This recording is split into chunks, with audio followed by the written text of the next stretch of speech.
মুসলমান কোনো মানুষের গোলামি করতে পারে না, কোন রাষ্ট্রের গোলামি করতে পারে না। ধিক্কার জানাই যারা বারবার করে হিংস্র বাঘের মতো বিভিন্ন রাষ্ট্রের উপর হামলা চালাচ্ছে। মুসলিম রাষ্ট্র হিসেবে কোন রাষ্ট্র পৃথিবীতে থাকতে পারবে না, এটি তাদের ইচ্ছা। জাতি হিসেবে, মুসলিম জাতি হিসেবে কেউ পরিচয় দিতে পারবে না। আর তারাই পারবে যারা মার্কিনীদের গোলামি করতে পারবে। আমরা বলতে চাই, মুসলমান কোনো মানুষের গোলামি করতে পারে না, কোন রাষ্ট্রের গোলামি করতে পারে না। ভাইরা, আপনারা জানেন বারবার হামলার মাধ্যমে শত শত নয় হাজার হাজার নারী পুরুষকে বিদায় করে দেওয়া হয়েছে।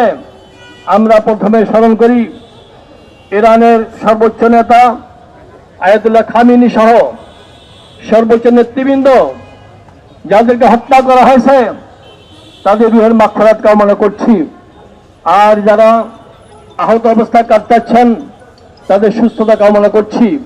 ধিক্কার জানাই যারা বারবার করে হিংস্র বাঘের মতো বিভিন্ন রাষ্ট্রের উপর হামলা চালাচ্ছে।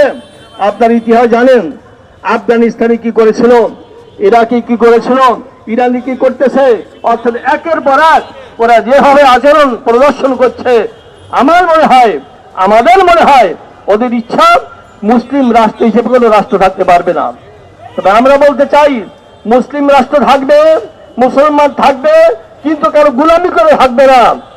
আমরা যতদূর পর্যন্ত আমাদের শক্তি সাহস রয়েছে, দেহের শরীরের শেষ রক্তবিন্দু দিয়েও চেষ্টা করবো মাজলুমের পক্ষে থাকার জন্য, জালেমের পক্ষে আমরা থাকতে পারি না।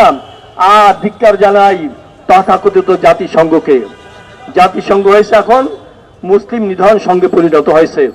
এই রকম সংঘ আমাদের কোনো প্রয়োজন নাই। ওআইসির উদ্দেশ্যে বলতে চাই, এই মধ্যে আপনাদের কি ভূমিকা থাকা দরকার ছিল, কি ভূমিকা রাখছেন, নিজেদের কাছে প্রশ্ন করেন। আজ যে সকল মুসলিম রাষ্ট্র এখনো আমেরিকার পাঁচাতা অবস্থায় রয়েছেন, আপনারা ফিরে আসুন, আপনার রেহাই পাবেন না। যারাই হয় তাদের দাবিদার করেছে, একে একে সবাইকে ধ্বংস করতেছে। আপনারা যদি অপেক্ষা করেন, এখন বিশ্ব মুসলিম এক হওয়া দরকার, জালেমদের বিরুদ্ধে সোচ্চার হওয়া দরকার। আমরা সোচ্চার হতে চাই। ভবিষ্যৎ হোক নিরাপদ, বিনিয়োগ হোক বিশ্বস্ত, আর আমার পছন্দ সল্ট বে। ওয়েলকাম টু সল্ট বে। বাংলাদেশ সরকারকে বলতে চাই, বিরোধী দলকে বলতে চাই, এখন স্পষ্টভাবে তীব্র প্রতিবাদ জানানো হয় নাই, নিন্দা প্রস্তাব জানানো হয় নাই। আগামী অধিবেশন অবশ্যই যেন আমেরিকা ইসরায়েলের বিরুদ্ধে প্রতিবাদ জানানো হয়, নিন্দা প্রস্তাব পাশ করা হয়।